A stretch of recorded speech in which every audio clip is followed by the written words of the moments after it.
O atacante Samuel Lino, do Flamengo, foi convocado neste sábado, dia 30, pelo técnico Carlo Ancelotti, para defender a seleção brasileira nos jogos contra Chile e Bolívia, nas duas últimas rodadas das eliminatórias da Copa do Mundo de 2026, e essa convocação já está dando o que falar. Torcedores do Flamengo comemoraram, dizendo que Samuel Lino merece esse reconhecimento, enquanto outros criticaram a escolha de Ancelotti, alegando que havia jogadores em melhor fase. É importante frisar o seguinte: quando um time como o Flamengo, como o São Paulo, prioriza outra competição e põe um time misto na Copa do Brasil, ele não sabe que a Copa do Brasil vai ser decidida depois das outras competições. Sim. Se soubesse, talvez tivesse outra alternativa, outra forma de pensar.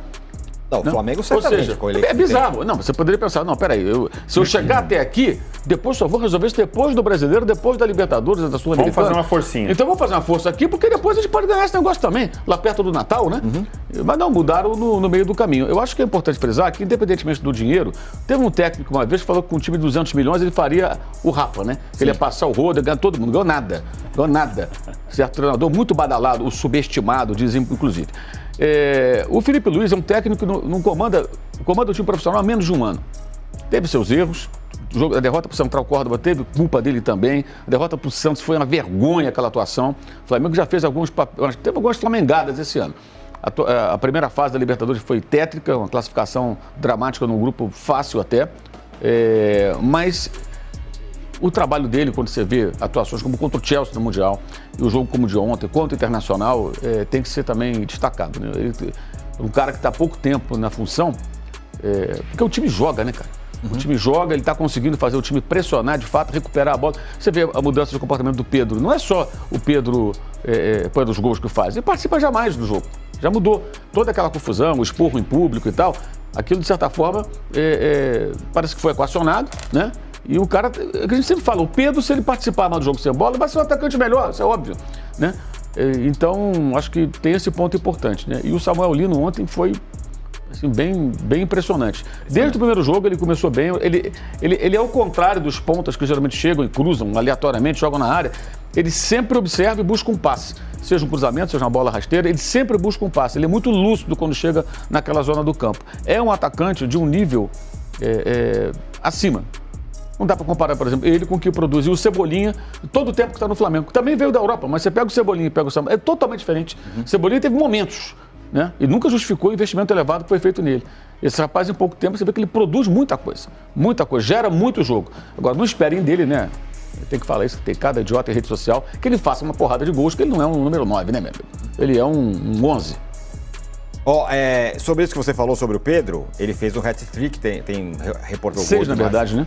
Que o gol do Luiz Araújo, a jogada toda dele, que eu falei, o Pedro, ele resvala na bola. Então, assistência, o prefeito estatístico vai pro Pedro, mas se o Pedro nem toca na bola, ela chega no Luiz Araújo ali.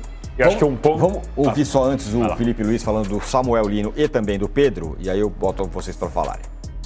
Sobre o Lino, acho que não vale o que pagamos nele, acho que ele vale o dobro ou o triplo, na minha opinião. Jogador fantástico, e se você olhar o preço dos pontas determinantes no mercado, você vai ver que é outro patamar, né? E tem um jogador desse nível, que estava no Atlético de Madrid, foi titular do Mundial em alguns jogos, escolher vir pro Flamengo, um privilégio muito grande tê-lo aqui, e que não importa os gols, hoje ele fez, claro que importa, né, para ele, mas eu falo, sabemos o que ele dá à equipe, o que ele pode oferecer para a equipe é muito importante, a chegada dele, também para levar o nível tanto do Cebolinha do Michael, que estão competindo por posição com ele. E do Pedro, como eu falei na outra coletiva, é um jogador que dentro da área é o jogador mais frio que eu já conheci, que eu já joguei junto. Ele tem muita calma na frente do goleiro, ele olha muito bem, ele é onde ele se sente confortável, ele parece que ele está brincando dentro da área, né? Então, tentar aproximar o máximo possível ele dentro da área. O nome do atacante rapidamente virou assunto nas redes sociais, gerando debates acalorados sobre quem realmente deveria vestir a camisa da seleção. Afinal, será que Samuel Lino pode ser a grande surpresa dessa reta final, conquistar espaço e garantir presença na Copa do Mundo? Que vinha sendo até cortado do banco por excesso, tem o Ayrton Lucas, né? Eu só vejo, e acho que o torcedor do Flamengo tem que nesse setor, e por isso a convocação do Ancelotti foi tão boa pro Flamengo, A zaga. Só na zaga que eu acho que o Flamengo tem 3 jogadores excepcionais, muito bons, mas só tem 3. O resto são meninos que o Felipe Luiz não tem utilizado, ele tem preferido colocar em quase todas as partidas o Léo Ortiz e o Léo Pereira.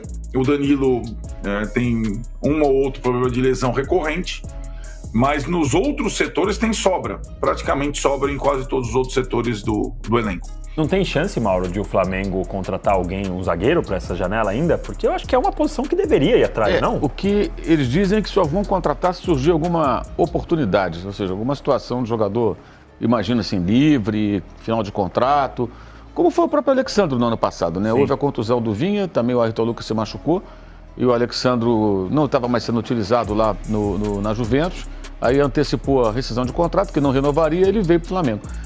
Fora isso, não deve contratar. Eu acho que esse é um dos pontos que eu questiono do Felipe. Eu acho que ele deveria ter utilizado o João Vitor, o zagueiro que eles gostam mais, que tem mais saída de bola, dos dois que formaram a dupla no sábado no jogo com o Barcelona, o outro é o Iago, né, que jogava com o Vitor Reis na seleção brasileira, fazia uma dupla de zagueiros, várias vezes, sub-20. E acho que ele deveria, em jogos mais fáceis, ter treinado. Ontem, por exemplo, não me lembro agora se estava no banco o menino. É jogo para você colocar. Para sentir um pouco o jogo. Um pouco de ritmo. Joga ali 20 minutos, 15 minutos, 30 minutos, sabe? Sente a torcida, tudo, posicionamento, os colegas. Joga com o Jorginho os minutos, que é um privilégio qualquer um. O Jorginho deita e rola, né? Impressionante também. Ele controla aí tudo no meio campo ali. É um jogador que ele eleva o nível dos demais. E ele e o Saúl, ontem o Felipe deu o meio que abraço a torcer também, que de certa forma, né? Ele não disse que não usaria o Saúl como volante, mas ele disse numa coletiva há algumas semanas que preferencialmente queria o Saúl na função do Gerson, com ele ponta armador ali, né? Um meia que joga como Everton Ribeiro, né? Esses caras jogam assim. Mas ele acabou colocando contra o Internacional, deu super certo, e acho que aumentou ali a concorrência, né? Com o Pulga, com o De La Cruz, com o Alan, com o Everton Araújo, ele tem muito material humano. E ontem muita gente lembrou do Gerson, né? Sim. Porque o Gerson não tem sido muito utilizado lá no Zenit, entrando no final do jogo, não foi convocado. Ele vinha sendo convocado. Viu com colegas do Zenit serem convocados, porque se só ele fica fora, você pensar, não foi Não, ele convocou 2 do Zenit. E não chamou o Gerson, pode ser que ele, já conheço, quero conhecer outros, pode ser, mas não foi convocado, o fato é esse. Não foi convocado, não tem jogado tanto assim. E agora o time se acertou sem ele, porque houve uma queda também, muito em função disso, né? Ele perdeu o lado direito todo. Era importante ali o Gerson com o Wesley. E agora o time já se acerta sem ele, ou seja, o time já vai se regenerando e ele vai ser menos lembrado, né? Aí é aquela coisa de gestão de carreira, né? Podemos esperar a entrevista do pai já? Mas isso aí já tem meme rolando. Ou será apenas mais uma aposta de Ancelotti? Fica a pergunta, e eu quero saber a sua opinião. Você acha que Samuel Lino merece essa vaga na seleção? Comenta aí embaixo, deixa o like se gosta de notícias de futebol e se inscreve no canal para não perder nenhuma novidade, porque aqui você fica sempre atualizado.